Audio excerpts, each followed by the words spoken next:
আমাদের বাসায় পর্দাগুলো টেনে দেওয়ার পরও পর্দার পাশ থেকে এভাবে ফাঁকা হয়ে থাকতো, বা বেশিরভাগ বাসায়ই এভাবে এই সমস্যাটা আপনারা হয়তো বা ফেস করেন।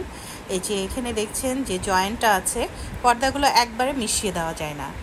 তাই আজকে আপনাদের সাথে একটা টেকনিক শেয়ার করছি, কিভাবে পর্দাগুলো সুন্দরভাবে একেবারে মিশিয়ে সুন্দর করে দেওয়া যায় এবং এক ফোঁটাও ফাঁকা হয়ে থাকবে না। কিভাবে করবেন সেই টেকনিকটা আপনাদের সাথে শেয়ার করছি, দেখে নিন, কাজে আসবে।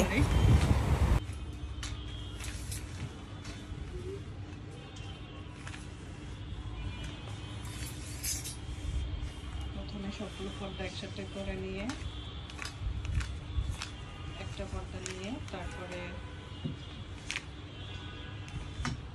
একটা পর্দার নট খুলে আরেকটা পর্দা থেকে নট দিয়ে আরেকটা পর্দার সাথে জোড়া করে দ্বিতীয় পর্দাটা অ্যাড করতে হয়।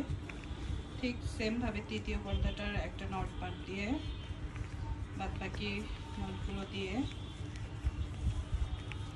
আবার ওইটা জোড়া করে দিতে হয়, একটা বাদ রাখতে হবে।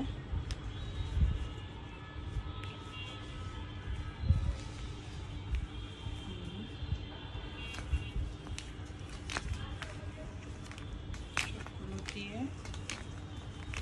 একসাথে করে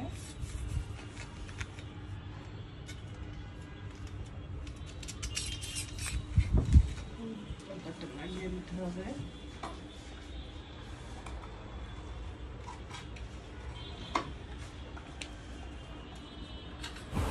ভিডিওটি ভালো লাগলে অবশ্যই আপনার টাইমলাইনে শেয়ার করে দিবেন, যাতে অন্যরাও দেখে উপকৃত হতে পারে, কারণ এই টেকনিকটা খুবই কাজের এবং খুবই ইউজফুল। একটু পরেই দেখতে পারবেন পর্দাটা যখন আমরা সরিয়ে দেখাবো, তো দেখতে থাকুন।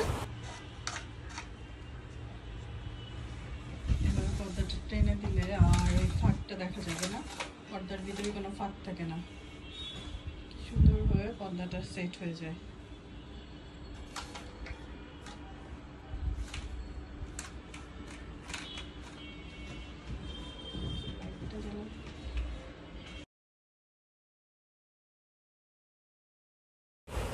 দেখুন কি সুন্দরভাবে সেট হয়ে গেছে পর্দাটা, এক ফোঁটাও ফাঁকা দেখা যাচ্ছে না সাইড থেকে, আর এক টানেই পর্দাটা চলে আসে।